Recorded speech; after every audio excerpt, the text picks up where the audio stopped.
آیت نمبر ہے 55۔ بسم اللہ الرحمن الرحیم۔ الحمد للہ رب العالمین والصلاة والسلام علی سید الانبیاء والمرسلین وعلی آلہ واصحابہ اجمعین۔ اما بعد فاعوذ باللہ من الشیطان الرجیم بسم اللہ الرحمن الرحیم۔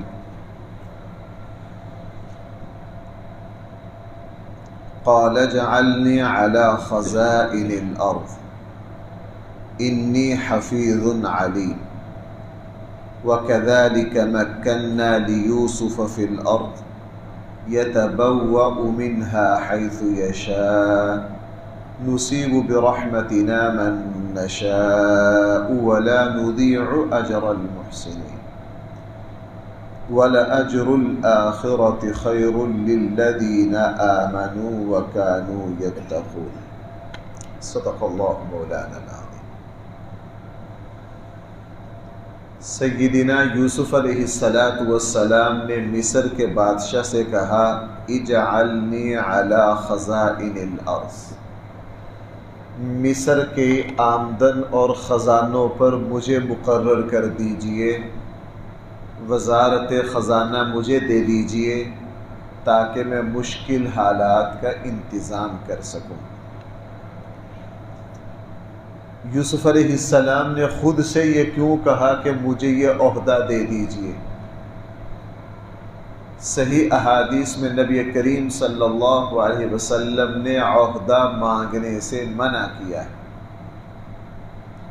اور آپ علیہ السلام اور آپ کے خلفائے راشدین کا یہ معمول تھا، اگر خود سے کوئی یہ کہے کہ مجھے فلاں عہدہ دے دو تو اللہ کے نبی دیا نہیں کرتے تھے۔ اور حدیث میں یہ ہے کہ جو شخص خود سے کوئی عہدہ مانگے گا تو اللہ تعالیٰ اس کو اس کے عہدے کے حوالے کر دیں گے، اللہ جل جلالہ اپنی رحمت اور مدد کو اس کے اوپر سے اٹھا لیں گے۔ اس لیے اسلام کا طریقہ یہ ہے کہ خود سے کوئی بندہ کسی بھی عہدے کا مطالبہ نہ کرے۔ پھر حضرت یوسف علیہ السلام نے یہاں کیوں کہا کہ مجھے مقرر کر دیجئے؟ اصل میں عہدہ مانگنے کی اجازت اس وقت ہے جب نفسانیت کی وجہ سے نہیں، دیانتداری کی وجہ سے بندہ یہ سمجھے کہ یہ جو کام ہے یہ میرے علاوہ دوسروں سے صحیح طور پر ہوگا نہیں، یہ کام میرے علاوہ دوسروں سے نہیں ہوگا، بندے کو اس وقت یقین ہو۔ حضرت یوسف علیہ السلام سمجھ گئے کہ جو صورتحال اس قوم کو اب پیش آنے والی ہے کہ 7 سالوں میں فصلیں خوب ہونی ہیں، ملک کی آمدن بڑھ جانی ہے، اور آگے 7 سال مسلسل قحط کے پڑنے، اور قحط صرف مصر نہیں اس کے دائیں بائیں کے علاقوں پر بھی پڑنا ہے۔ بظاہر یہ مشکل مرحلہ ان لوگوں سے طے نہیں ہونا، اس لیے یوسف علیہ السلام نے خود سے یہ کہا کہ آپ یہ ذمہ داری میرے حوالے کر دیجئے، چونکہ مشکل موقع پر بہت ہی دیانتدار لوگ چاہیے جو مسلمانوں کے ذمہ داریوں کو سنبھالے۔ جیسا کہ رسول اللہ صلی اللہ علیہ وسلم کی وفات کے بعد سارے صحابہ نے سیدنا صدیق اکبر کو منتخب کیا، ان کو پتہ تھا کہ اس سے بڑھ کر کوئی اس مشکل مرحلہ میں امت کو سنبھال نہیں سکتا۔ اس لیے حضرت یوسف علیہ السلام نے یہ کہا کہ آپ وزارت خزانہ مجھے دے دیجئے، اور پھر عملی طور پر یوسف علیہ السلام نے سنبھالا بھی۔ قرآن کے ان آیات سے یہ سمجھ میں آیا کہ مسلمانوں کے حکمران اور مسلمانوں کی ذمہ داریاں ایسے لوگوں کے پاس ہوں جو دیانتدار ہوں۔ اگر صحیح لوگ ہوں گے تو پھر ہی اسلام کے فرائض کو صحیح طرح ادا کیا جا سکتا ہے۔ یہ غلط فہمی نہیں ہونی چاہیے، اور عموماً ہمارے معاشرے اور دینداروں میں یہ ہے کہ حکومت یہ اسلام کا مقصد اصلی ہے۔ بھائی ذرا تھوڑا سا توجہ کرنا میری طرف۔ حکومت اسلام میں مقصود نہیں ہے، مقصود تک پہنچنے کا ذریعہ ہے۔ جیسے وضو ہمارا مقصد نہیں ہے، بھائی مقصد کیا ہے؟ نماز۔ وضو جو ہے وہ مقصد تک پہنچنے کا ذریعہ ہے۔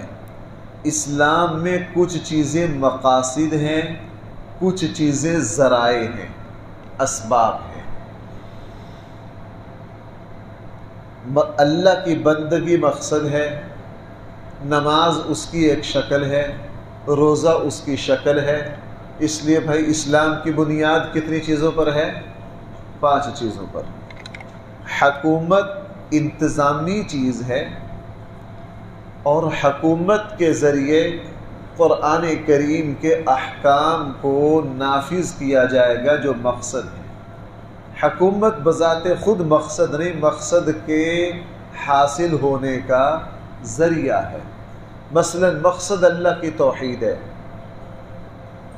اللہ کی وحدانیت ہے، اللہ کی بندگی ہے، اللہ تعالیٰ کی عبادت ہے۔ ہمارے یہاں 2 طرح کا تصور پایا جاتا ہے۔ کچھ لوگ وہ ہیں جو اس پر اتنی ضد کرتے ہیں، وہ کہتے ہیں حکومت کا اسلام سے کوئی لینا دینا نہیں ہے۔ یہ بات بالکل غلط ہے، یہ بات بالکل غلط ہے۔ شاید اسی کے رد عمل کا نتیجہ ہے کہ کچھ لوگ ایسے ہیں وہ حکومت کو یوں پیش کرتے ہیں کہ جیسے حکومت ہی مقصد اصلی ہے۔ میں نے خود اپنے کانوں سے ایسے لوگوں کو یہ کہتے ہوئے سنا کہ انبیاء علیہ السلام کی سب سے بڑی سنت حکومت کو قائم کرنا ہے، حالانکہ یہ بات بالکل غلط ہے۔ انبیاء علیہ السلام کی سب سے بڑی جو سنت ہے بھائی وہ اللہ کی توحید کو قائم کرنا ہے، حکومت کو قائم کرنا نہیں ہے۔ اعتدال یہ ہے، ہمارے یہاں بد اعتدالی ہے۔ ایک طبقہ وہ ہے جو حکومت کو سرے سے اسلام کا حصہ ہی نہیں مانتا، اور بعض دوست جو ہیں وہ حکومت کو اسلام کا سب سے مرکز اور بنیاد بنا دیتے ہیں۔ یہ دونوں باتیں غلط ہیں۔ اصل مقصد اللہ تعالیٰ کی بھائی کیا ہے؟ بھائی ذرا دیکھنا، پیچھے جب قیدی یوسف علیہ السلام کے پاس آئے تھے تو یوسف علیہ السلام نے ان قیدیوں کو کس کا تعارف کروایا؟ بھائی اللہ کا تعارف کروایا کہ نہیں؟ وہ مقصود اصلی تھا، وہ بھائی کیا تھا؟ مقصود اصلی۔ اصل ہے اللہ کی بندگی، اللہ کی عبادت، نماز، روزہ، یہ جو احکام اسلام ہے، اصل مقصد یہ ہے۔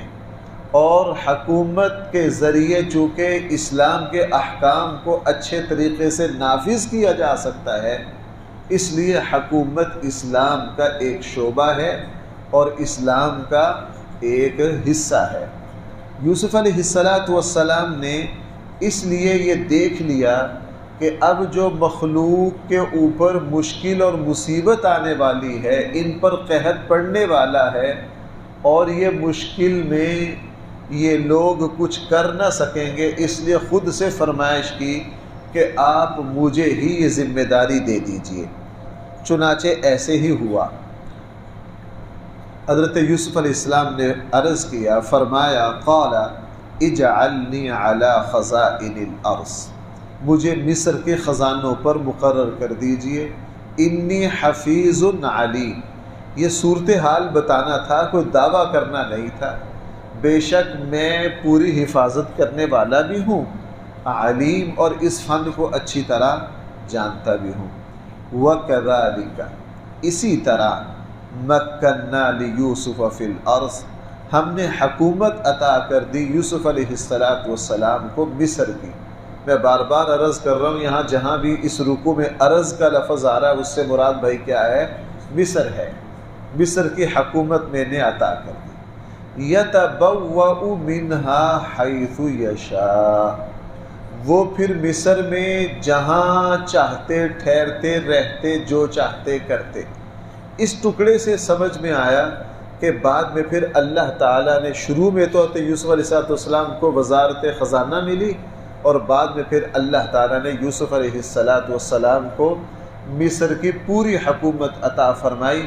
اسرائیلی روایات میں یہ آتا ہے کہ وہ جو بہار کے اور جو اچھے خوشحالی کے 7 سال تھے نا، اس میں بادشاہ بیمار پڑ گئے۔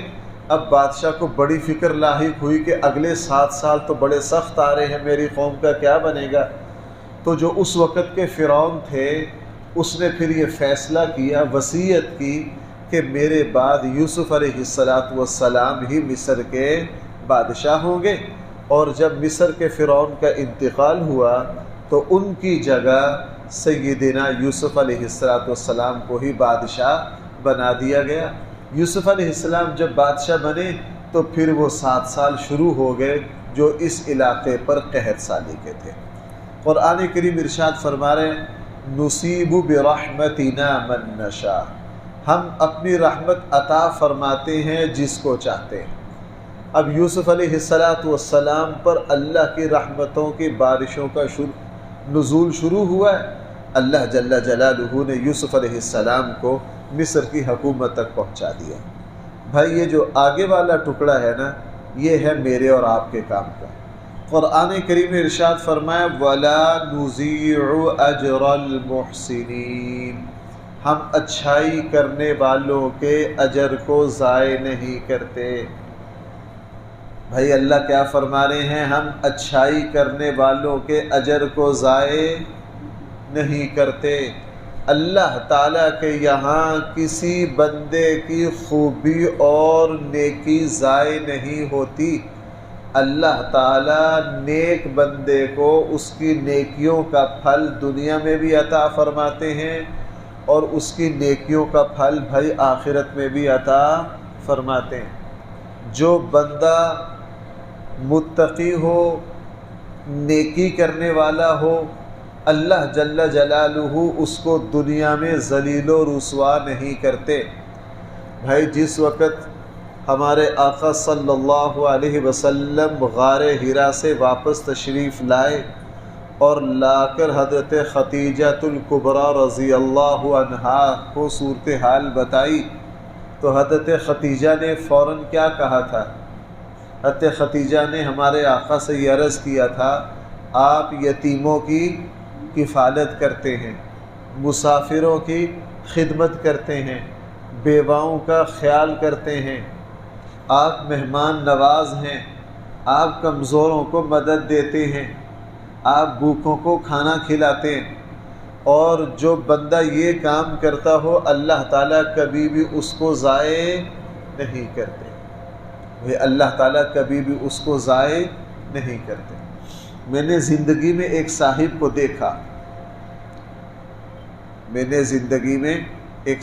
دیکھا، اب تو وہ شاید دنیا سے رخصت نہ ہو گئے ہو، اب 2-4 سال سے مجھے ان کا کچھ پتہ نہیں ہے۔ ان کا مزاج تھا، ان کا ایک چھوٹا سا کاروبار تھا، اس سے وہ اپنا گھر بھی چلاتے تھے، اور اس سے کمزوروں کی مدد کرنا ان کو بہت پسند تھا۔ ہم اس وقت حفظ کرتے تھے، اس ادارے میں پڑھا کرتے تھے۔ ہم ان کو دیکھتے، اگر ان کی آمدن اس زمانے کے اعتبار سے 20,000 ہے نا، تو 10,000 سے وہ اپنا گھر کا اخراجات چلا لیتے۔ 10,000 میں کسی کا فلاں کام کر، کسی کا فلاں کام کر۔ ایک مرتبہ ان کی دکان کے سامنے ایک گاڑی رکی آ کر، وہ گاڑی جو تھی اس میں ایک فنی خرابی تھی، گاڑی بہت قیمتی تھی۔ اس آدمی نے پوچھا کہ جی یہاں کوئی فلاں کام کرنے والا ہے؟ اس نے کہا جی وہ تو دور ہے، آپ کو پتہ نہیں چلنا، آپ میرے ساتھ آؤ۔ سائیکل لی، اس کو ورکشاپ تک لے کر گئے۔ پوچھا کہاں سے آئے ہو؟ کہنے لگے ہم کراچی سے آئے ہیں، فیملی ساتھ ہے، پشاور جا رہے ہیں۔ بھائی کہاں سے آئے ہیں؟ کراچی سے، لمبا سفر ہے۔ ورکشاپ پر لے گئے، اسے جا کے کہا بھائی یہ ہمارے مہمان ہیں، ان کی گاڑی ٹھیک کرو۔ انہوں نے جب گاڑی کو چیک کیا، انہوں نے کہا یار اس میں تو مسئلہ زیادہ ہے، یہ تقریباً بات ہے 92-93 کی، پرانی بات ہے، اس پر تو تقریباً کوئی 3000-3500 خرچ آئے گا۔ اس نے کہا کوئی بات نہیں، آپ ان کی گاڑی ٹھیک کرو، ان کی گاڑی ٹھیک کرو۔ ان کے ساتھ فیملی تھی، کہنے لگے یار فیملی کو میرے گھر لے آؤ۔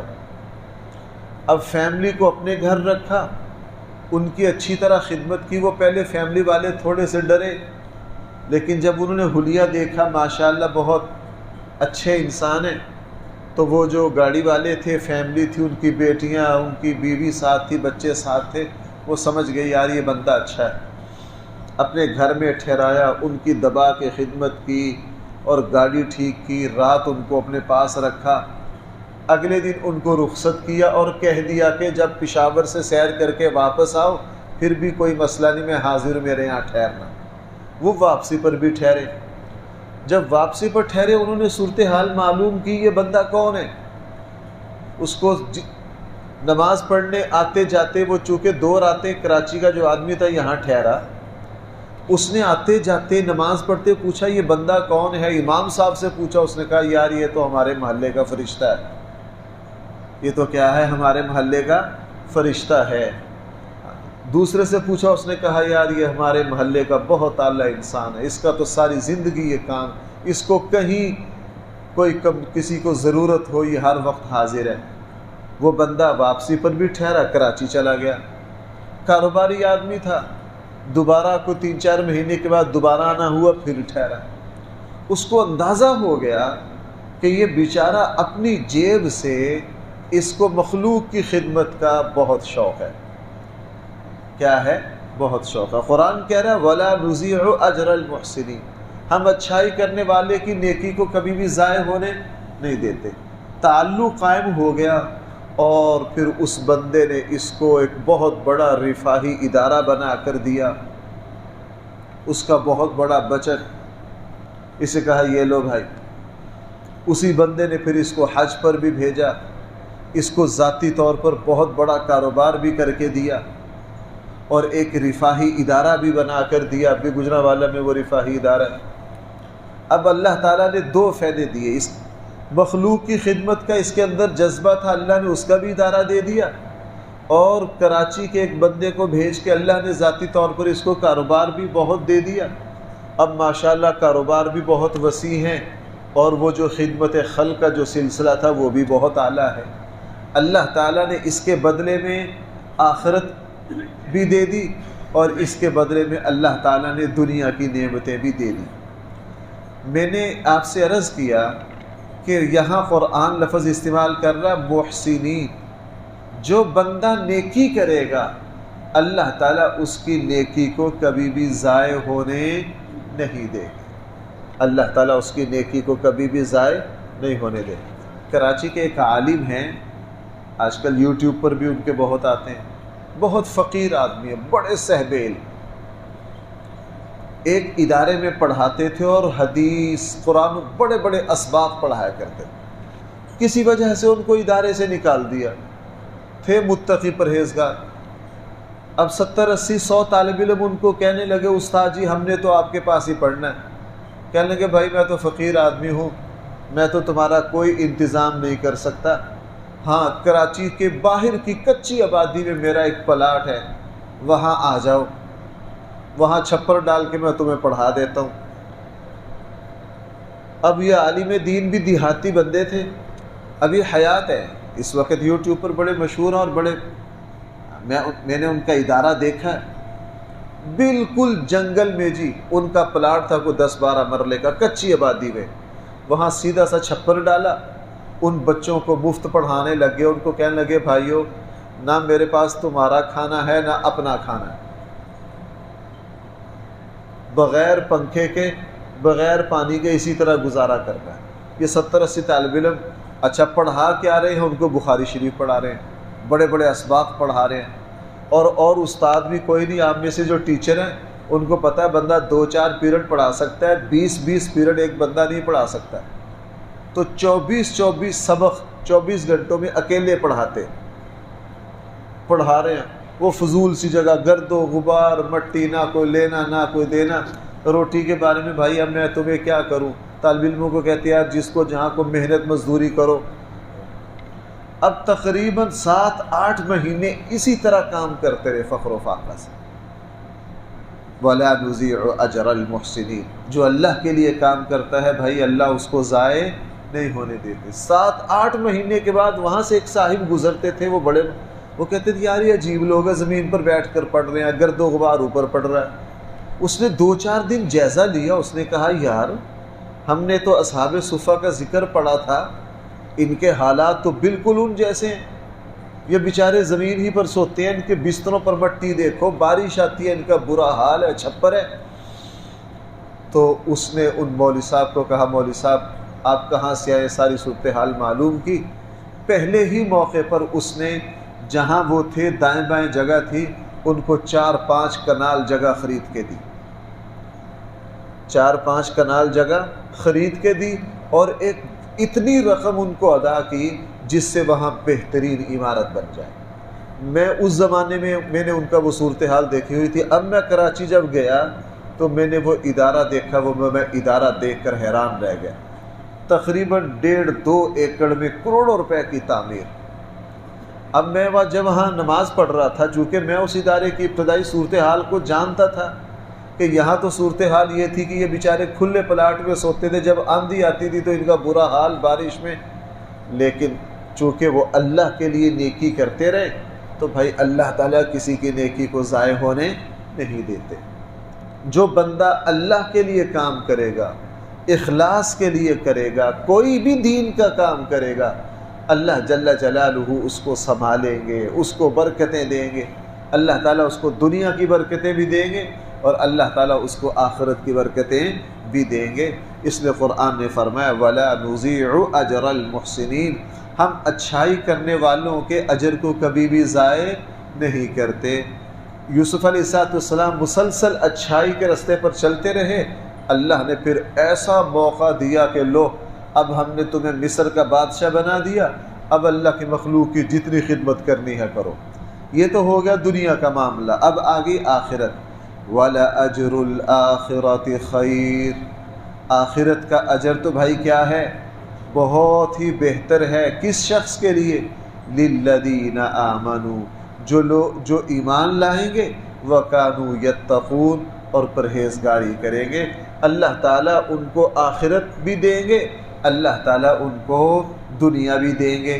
اب تھوڑا سا ذرا اگلا، چونکہ یہاں سے واقعہ یوسف کا رخ بدل رہا ہے، اب قرآن کریم نے اگلے جو پورے بہار کے جو 7 سال تھے نا خوشحالی کے، بس ان کا اشارتاً ذکر کیا ہے۔ اگلے 7 سال آگے بھائی کس کے؟ فقر و فاقے کے۔ اگلے 7 سال آگے بارشیں بند ہو گئیں، فصلوں کا کوئی نام و نشان نہیں۔ یوسف علیہ السلام نے 7 سالوں میں اتنا غلہ اناج خزانہ بھر لیا کہ اگلے 7 سال سارے لوگوں کی خدمت کر سکیں۔ یوسف علیہ السلام نے پھر پورے مصر اور دائیں بائیں کے لوگوں کی جب خدمت شروع کی تو پورے علاقے کے علاقوں میں شہرت ہو گئی کہ بھائی مصر کا جو بادشاہ ہے وہ کوئی ایسا مہربان شخص ہے، کوئی ایسا کریم آدمی ہے کہ وہ معمولی قیمت کے ساتھ ہر بندے کو گندم دے رہا ہے، غلہ دے رہا ہے۔ سارا مصر بھی فائدہ اٹھا رہا تھا، اور مصر کے جو دائیں بائیں کے علاقے تھے بھائی وہ بھی حضرت یوسف کے پاس آ رہے تھے۔ آپ یوں کہہ لیجئے کہ اس وقت پورے علاقے کے لیے حضرت یوسف علیہ السلام ہی اللہ کا سایہ بنے۔ یہ شہرت آہستہ آہستہ اور فلسطین بھی پہنچ گئی۔ بھائی ذرا میری بات سمجھو، آج بھی نقشے میں فلسطین اور مصر کا فاصلہ دیکھا جائے نا تو بہت زیادہ فاصلہ ہے۔ اب مصر کے بادشاہ کی سخاوت کی شہرت کہاں پہنچی؟ فلسطین پہنچی۔ میں اس کو ایک مثال سے عرض کروں، ایک بندہ ڈسکے کا ہو، اس کی سخاوت کی شہرت کراچی پہنچ جائے، پشاور پہنچ جائے اور کوئٹہ بلوچستان پہنچ جائے، تو بھائی وہ غیر معمولی سخی ہوگا، تبھی تو اتنی دور بات پہنچی ہے نا۔ پرانے زمانے تھے، آج کا زمانہ تو میڈیا کا ہے۔ آج کے زمانے میں تو 1 منٹ میں ڈسکا کی بات کراچی پہنچ سکتی ہے۔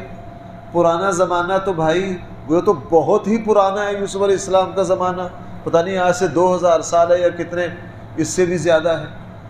تو آپ اندازہ لگا لیجئے کہ یوسف علیہ السلام نے پھر شاہی خزانے سے انسانیت کی کتنی خدمت کی ہوگی۔ اللہ نے شہرت کہاں تک پہنچا دی؟ فلسطین تک پہنچا دی۔ اور یعقوب علیہ السلام تک جب تک یہ بات پہنچی تو انہوں نے اپنے بیٹوں کو کہا، بیٹے، اپنے نوجوان بیٹوں سے کہا کہ بچوں، اب قحط سالی شروع ہے، ہمارے پاس کچھ کھانے کو نہیں رہا، ہمیں پتہ چلا ہے کہ مصر کا جو بادشاہ ہے، یعقوب علیہ السلام کو نہیں پتا کہ مصر کا بادشاہ کون ہے، میرا ہی بیٹا ہے، ان کو کوئی پتہ نہیں کہ یار تم مصر جاؤ، میں نے سنا ہے وہاں کا بادشاہ جو ہے وہ بہت اعلیٰ انسان ہے اور وہ اس مشکل گھڑی میں ہر کسی کی مدد کر رہا ہے، ہمارے پاس کھانے پینے کے لیے کچھ نہیں ہے۔ اور علماء نے لکھا ہے اتنا سخت قحط پڑا کہ لوگ مردار کھانے تک مجبور ہو گئے۔ تم جاؤ وہاں سے غلہ لے کر آؤ۔ پھر یوسف علیہ السلام کے بھائی کنعان اور فلسطین سے چلے اور مصر حضرت یوسف علیہ السلام تک پہنچ گئے۔ پھر قرآن نے اگلے پورے رکوع میں اس کی تفصیل کو ذکر کیا ہے، انشاءاللہ وہ اگلی باتیں کل سے۔ الحمدللہ رب العالمین والصلاة والسلام علی سید الانبیاء والمرسلین وعلی آلہ واصحابہ اجمعین۔ ربنا آتنا فی الدنیا حسنہ وفی الآخرۃ